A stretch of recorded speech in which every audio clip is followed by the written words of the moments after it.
ہم تسلیم کرتے ہیں کہ شہادت حسین میں یزید کا کوئی کردار نہیں، تو کیا ائمہ کرام اسے بطور حاکم برار قرار دیتے ہیں؟ جی ہاں، انہوں نے تاریخ الخلفاء جنہوں نے لکھے ان کو خلیفہ لکھا ہے، اور ان کی فضیلتیں بھی حدیث میں آئی ہیں اس معنی میں کہ جو شخص قسطنطنیہ جو فتح کرے گا وہ مغفور لہم ہے، ان میں وہ تھے، اور کہتے ہیں ایک کسی دستے کے کمانڈر وہ خود تھے۔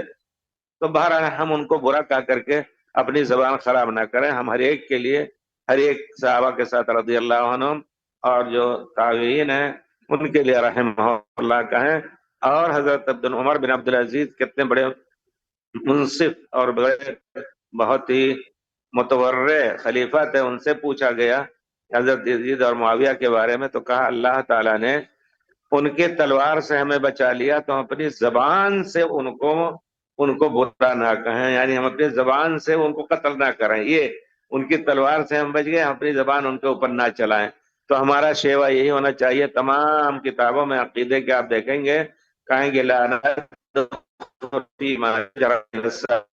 صحابہ میں اختلاف ہو اس میں ہم داخل نہ ہو، یہ ہمارا عقیدہ ہونا چاہیے، عمل ہونا چاہیے۔ اللہ تعالی ہم سب کو دین کی سمجھ دے۔